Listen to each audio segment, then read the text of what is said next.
Yo, what is up, guys? It's your boy Omega here, and today we have another Infinity Kingdom video.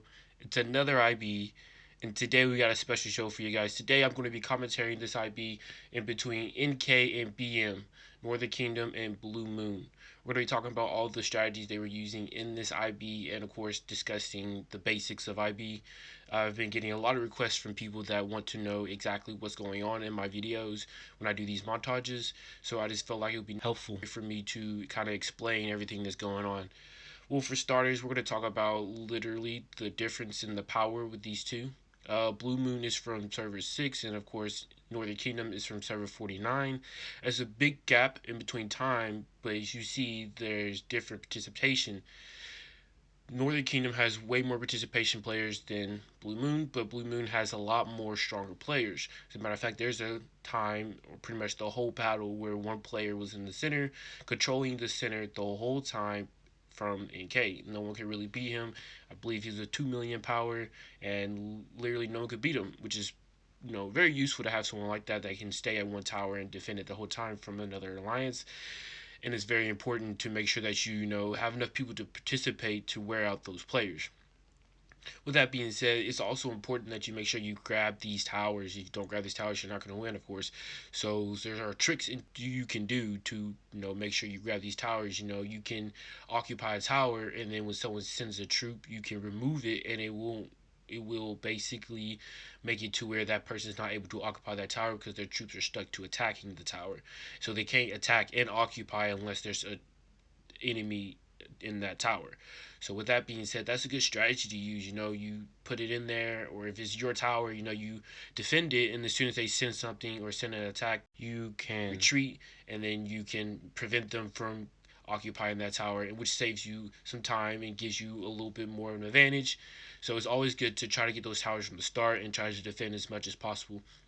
Another thing I like to tell, I mean, it's kind of obvious, you see it all the time, is when they block relocations. When you block a relocation, you are significantly affecting the other team from getting to that tower faster. Yes, you are on a cooldown whenever you block a relocation, but on the upside, it still saves you a lot of time. And every second you're getting that amount of energy cubes. So like right now, Northern Kingdom's getting 20 per second, and Blue Moon is getting 10 per second.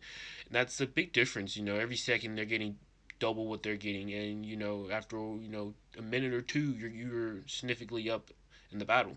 So it's always good to make sure that you use these strategies to try to expand your time of occupying these towers as much as possible. Another thing is that even though you are attacking them and you're losing, you can't train troops. So when they lose troops, they can't get them back. They can heal troops, but they can't revive dead troops or train more troops. So it's always good to rally up and defeat the player instead of just singly hitting them and welling on them and beating them down. Rally to get more death out of them. By doing that, they're facing 2 or 3 different marches at one time, and they lose a significantly more amount of troops. So they are out of the fight faster. Yes, when you TP them and they get out of the way, they're stuck in a what I like to call a red screen, and they're not able to do anything for a certain amount of time. And because of that, that also is a good thing because it gives you time to occupy that tower a little longer. So the next thing we're going to be talking about is when you pick your abilities for these IVs. It is always good to have somebody, at least a couple of each. Of course, if you have 40 people max, I like to divide it up into fours. So say you have 10 that's attacking, 10 that's defending, and then 10 that's support.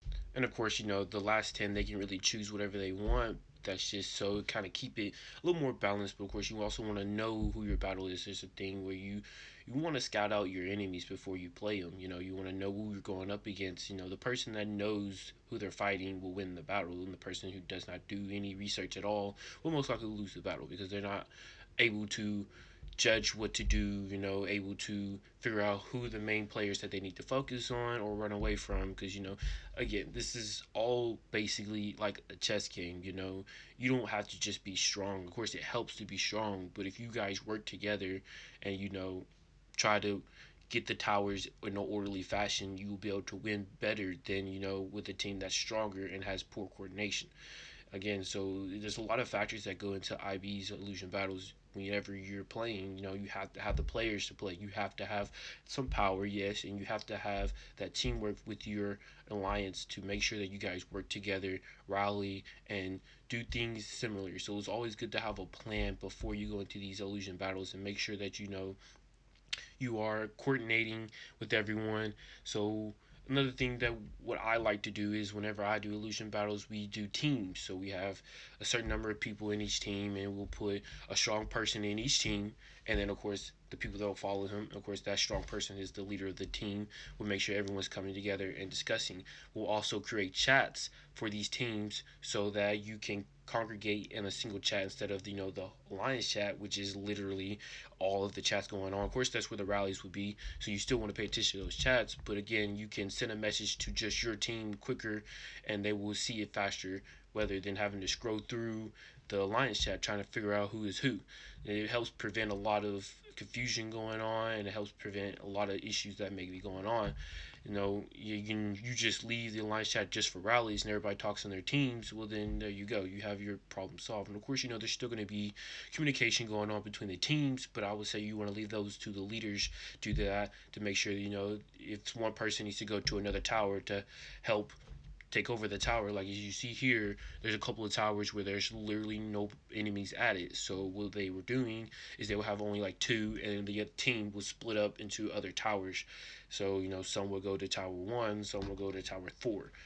Now, of course, there's going to be a lot of other strategies with these illusion battles, but of course, I'm just going to be talking similar like the basics, kind of a beginner's tip thing, just so I can help you guys understand, and so you can see what exactly you really need to be doing, the main idea, what everyone seems to be doing, what seems to work the most. As I've been in many alliances and I've been in different types of battle, everybody does their illusion teams where they do battles differently.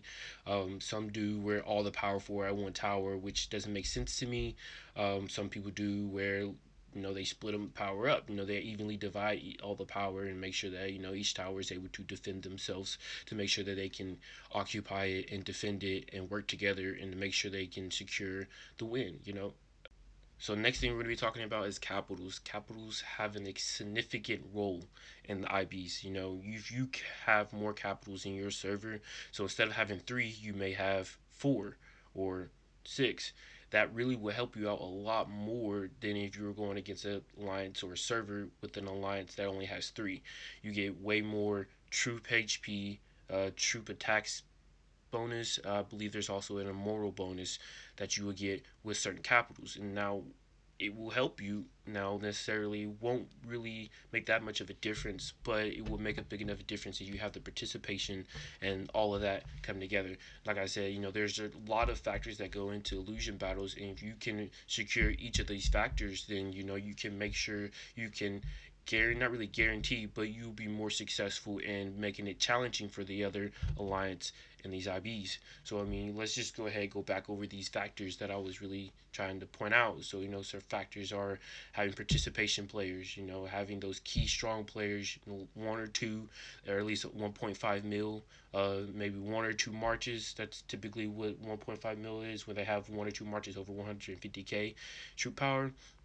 That's really good to have. Is also really good to have more than one march in illusion battles, because you're able to hold a tower and defend yourself at the same time, or defend yourself and attack multiple people while defending a tower with a lower march, or trying to occupy with a lower march.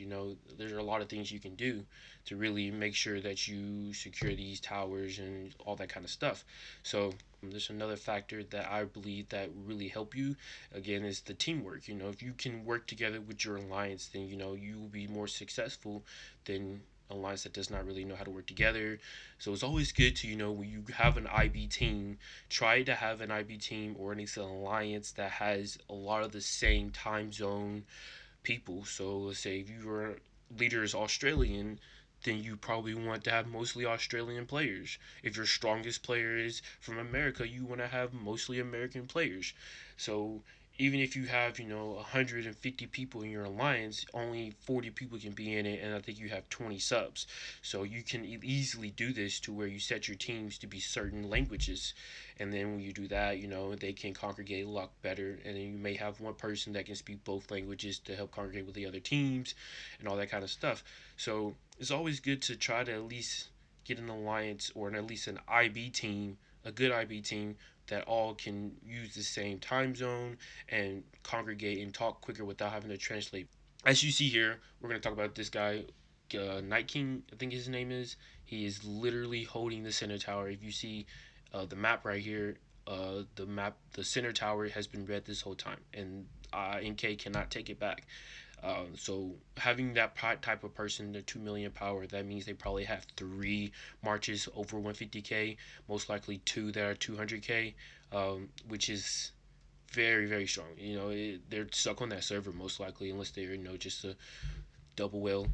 As you see, they're still capping towers. They're still trying to prevent it, but of course, it doesn't matter. As long as you have more towers than them, you're going to have the upper hand. So it's always good to try to at least have one more than the other alliance. Now we're going to talk about the Sun and Moon altar. Now it's very important to try to at least get the Sun and Moon altar, because not very many people actually go to try to occupy these things, and they give you buffs for being in the battles. It's always good to try to occasionally send one person to go cap these towers or cap these altars, so you can get the upper hand for maybe 10 minutes until another person comes back and takes that altar again. So pay attention to every tower, every altar, and try to secure everything. You want to make sure you secure these towers, try to get the upper hand and all that stuff. It's very simple. You just gotta make sure you work together and do these IBs as a team, and then you guys will be more successful than not. So with that being said, I hope you guys enjoyed this video. I really wanted to try to help people understand how illusion battles work, to maybe give you a couple ideas on what you should do, what you should focus on, maybe even help you work with your alliance a lot better, give you some ideas to make sure that you guys can secure your win a lot faster, or maybe just give a more challenging fight for the other alliance. All these factors, they're really important. You got to make sure you have most of these factors. If you don't have most of these factors, then you're less likely to win. And I really hope that all this information helped you guys. So if you would, please like, comment, subscribe to my video, and I'll see you guys all in the next video.